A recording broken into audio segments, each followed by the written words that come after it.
Hey everybody, welcome to Friday, March 31st. We end the week, we end the month. Tomorrow is April 1st. Don't play an April Fool's joke on anybody. That's just cruel. It's wrong. Just don't, okay? Just don't. Let it go. So enjoy your last day of March 2023. Enjoy your last day of the week.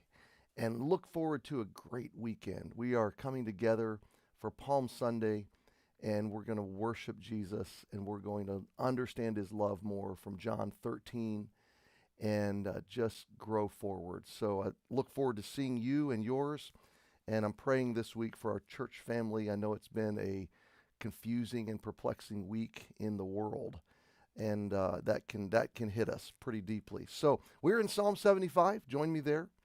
We left off yesterday at the end of verse 3. The psalmist begins by thanking God and knowing that he is near. Then verses 2 and 3, God speaks and says, I'm in control, and I have appointed final ultimate judgment. Then God speaks to the wicked, verse 4. I said unto the fools, deal not foolishly, and to the wicked, lift not up the horn.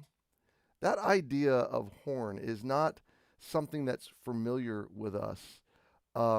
But it's a symbol in ancient Israel. It's a symbol of strength or status. There were horns on the altars.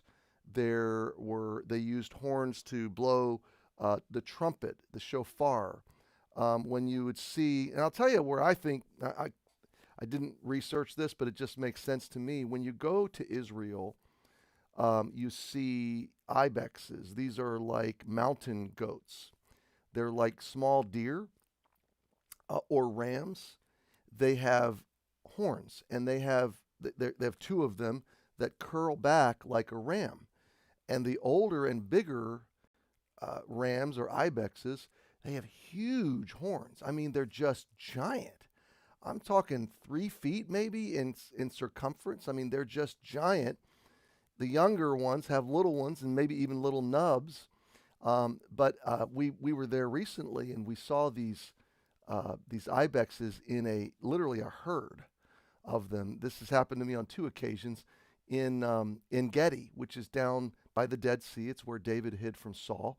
En Gedi means the spring of the goat. And these goats, these mountain goats or ibexes, are there. The first couple times I went to Israel, they were only up in the rocks. You could just see them along the cliffs. The last 2 trips I've made, there were literally hundreds of them right there at the spring, almost ambivalent to the presence of tourists and people. It was amazing. These horns are so big they get caught. They get up in the trees. They'll literally climb into the trees. They'll stand up on these low-growing trees, and they'll eat the shrubbery off the trees. Or they'll climb up on the trunks of the trees. They'll prop themselves up, and they'll eat, and they get caught. We saw 1 or 2 of them kind of get their horns caught, and I thought, wow, that just brings the story of a ram caught in a thicket when Abraham was taking Isaac up.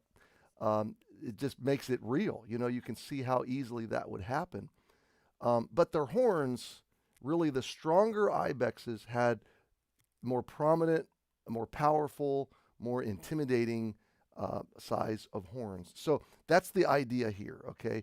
The horn is a symbol of strength or authority or pride or power, okay? So God says to the rejectors of the gospel, and I just see this just dripping with mercy and grace. Why?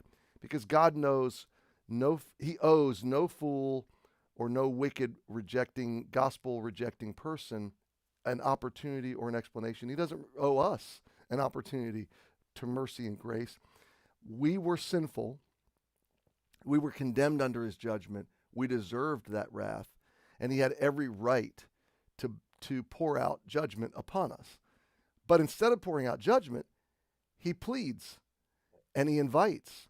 And so in this warning is an invitation. It is more than just a warning. It's a pleading. It's while you have the opportunity, turn away from your foolishness. Turn away from your wickedness. I said unto the fools, deal not foolishly. And to the wicked, lift not up the horn. Don't lift up yourself against me in arrogance and pride and presumption. Don't think you are God. Don't think you are in charge. Don't rebel against my power, my authority, my horn. I am the ultimate. Lift not up, verse 5, lift not up your horn on high.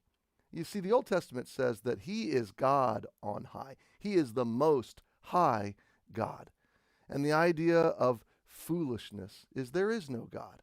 The idea of wickedness is I am God, and I define me, and I declare myself to be the final authority in all matters of truth, in all matters of morality, in all matters of sovereignty in my life. I am sovereign, and God is not.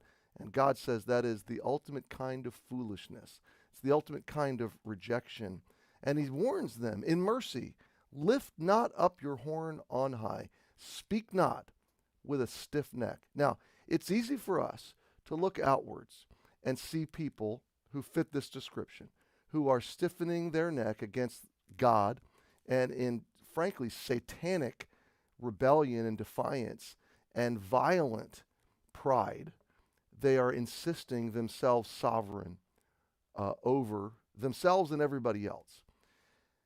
So it's easy to see that outwardly, but could I just pause and say, is this me sometimes?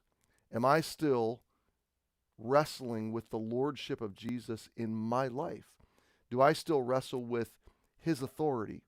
Do I find myself complaining or grumbling against the circumstances, the appointments, the assignments that he has unfolded in my life? And my friend, unfortunately, the answer is yeah. I think we as Christians struggle with this same kind of, maybe a different version of, or maybe a lesser version to some degree, of struggling with pride or presumption against God and against what he has ordained in our lives. And yet, God still says, don't do this. Trust me, thank me, worship me. Trust my sovereignty, that's verses 2 and 3.